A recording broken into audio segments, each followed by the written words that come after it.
Nah, berikutnya apa? Wa nas'aluka khairan katsiran. Jadikanlah semua itu kebajikan yang banyak ya Allah. Nah, semua kehidupannya menjadi kebajikan yang banyak.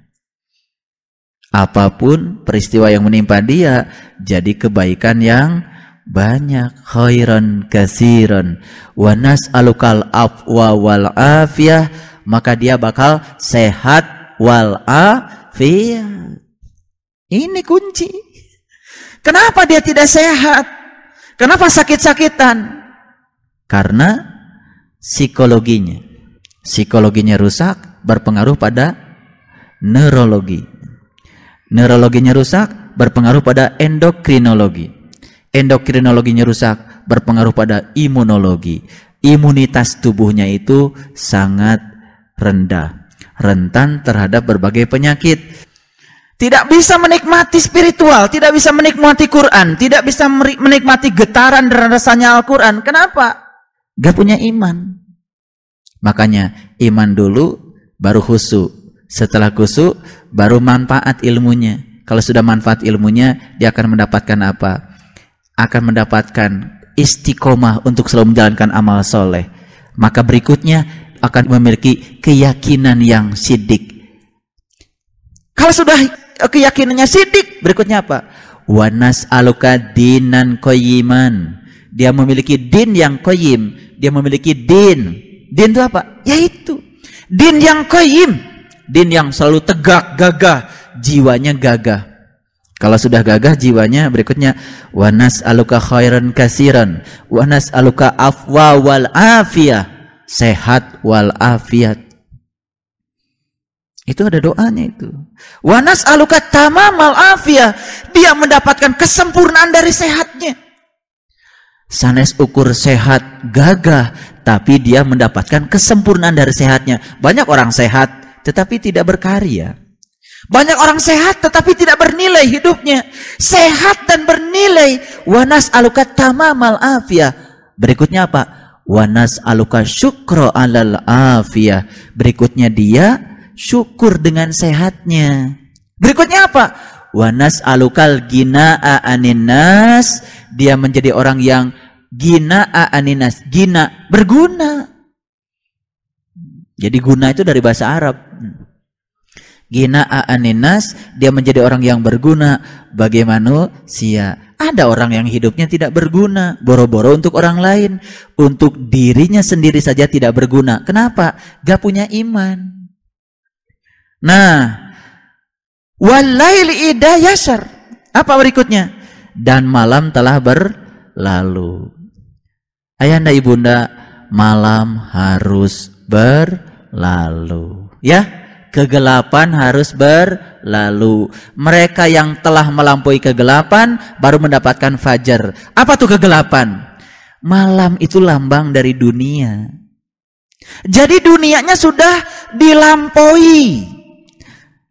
Dualitasnya sudah dilalui. Ini yang disebut dengan walaili idza yasr. Subhanallah. Sekarang buka Quran surat Ad-Duha. Ini loncat, mohon maaf karena waktu kita terbatas. Dan nanti kita harus sampai kepada Quran surat Al-Qadar tadi.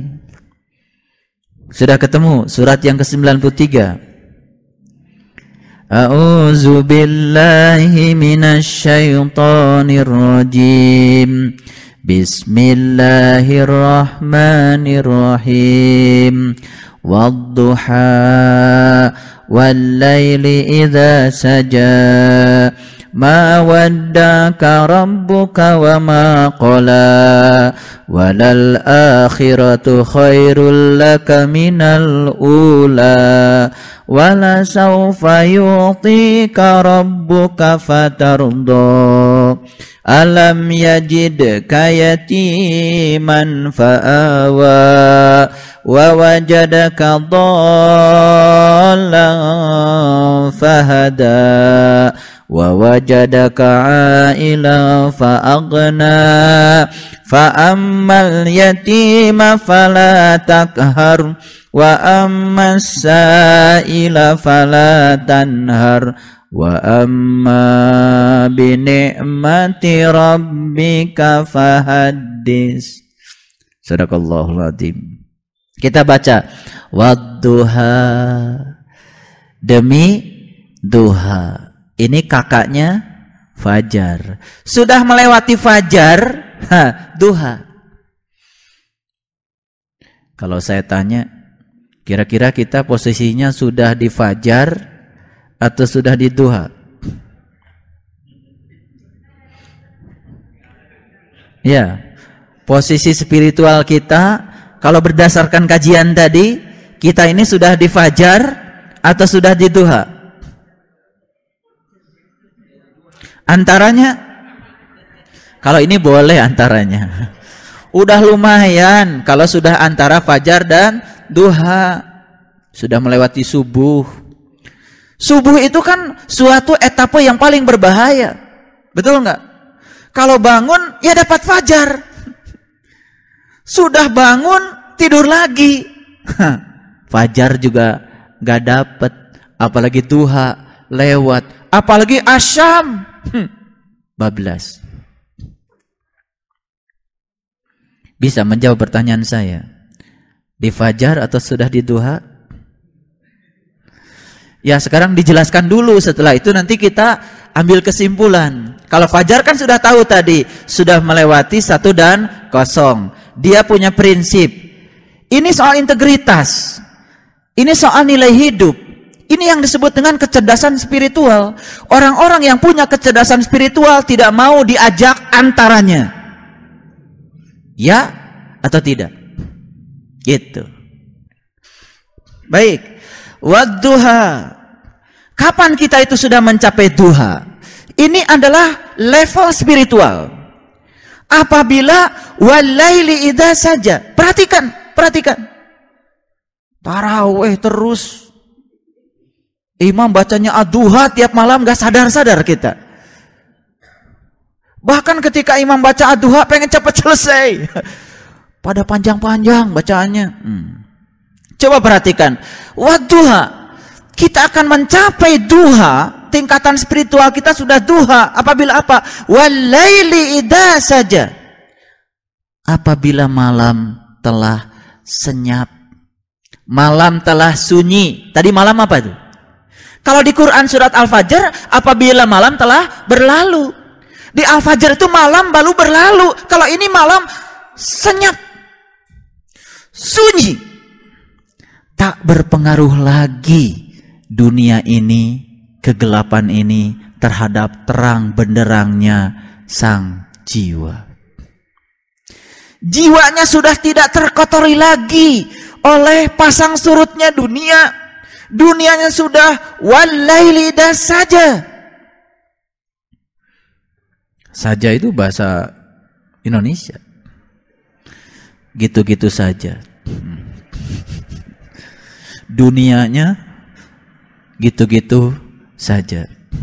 Tidak berpengaruh lagi. Walaili idza saja. Berikutnya apa? Ma wadda'aka rabbuka wa ma qala. Kalau lihat terjemahan aslinya, Tuhan tiada meninggalkan kamu. Artinya apa? Ma wadda'aka. Tuhan selalu merasa bersamamu. Wa ma qala. Dan tidak ada pikiran buruk kepada Tuhan. Ketika dia mendapatkan musibah, oh Tuhan sedang benci sama saya. Ketika sedang mendapat yang tidak enak, oh Tuhan sedang benci pada saya. Ketika sakit, Gusti manikia-kia teuing. Padahal sakit itu adalah pintu spiritual sedang dibukakan oleh Allah. Buat siapa? Buat yang sakit, juga untuk orang yang melayani orang yang sakit. Jangan dikira loh, melayani orang yang sakit, apalagi ibu kita, orang tua kita yang sudah tua renta tak berdaya, sebetulnya Tuhan sedang membukakan pintu spiritual bagi yang melayani, juga yang sedang dilayani. Jangan dikira itu adalah pintu kemesraan sedang dibuka. Makanya aneh kalau seorang anak tidak mau menemani ibunya yang sedang sakit. Aneh kalau seorang anak tak peduli ketika ibunya sedang sakit. Ketika ibu saya sedang sakit, saya 3 bulan tiap hari, setiap selesai jam 11 malam ceramah di Jakarta, saya pulang ke Garut. 4:30 sampai sana. Jam 6 cukup untuk menyatakan bahwa kita hadir saja, membuat ibu sudah bahagia. Jam 6 pergi lagi. Jam 9 saya kuliah di kampus, keluyuran lagi. Jam 11 malam saya berangkat lagi ke sana. Sendiri, hujan, tengah malam, lewat hutan. Kalau yang pernah tahu kampung saya, ada orang Jakarta yang pernah ke sana. Pak Saiful tiap malam ya lewat sini. Dia satu kali aja ke tempat saya udah mabuk. Tapi itulah, kapan lagi saya mengabdi kepada ibu? Kan itu adalah saat-saat di mana ibu sedang butuh kita, anak-anaknya. Tidak butuh pemberiannya, tidak butuh roti, tidak butuh kirimannya. Hadir saja sudah memberikan kebahagiaan yang luar biasa. Karena saya melihat perbedaan kebahagiaan ibu ketika kita hadir dengan ketika tidak ada. Rasanya kalau kita hadir, ibu tenang. Kalau tidak hadir, kayaknya cemas. Subhanallah. Mawadda'aka, merasa bersama Tuhan. Dan tidak pernah mengatakan, kalau kita baik pada Tuhan, Tuhan baik pada kita. Kalau kita tidak baik pada Tuhan, kemudian Tuhan tidak baik pada kita. Itu konsepsi Tuhan yang dibikin oleh para teolog. Tuhan tidak bisa dikonsepsikan seperti itu. Dia maha adanya.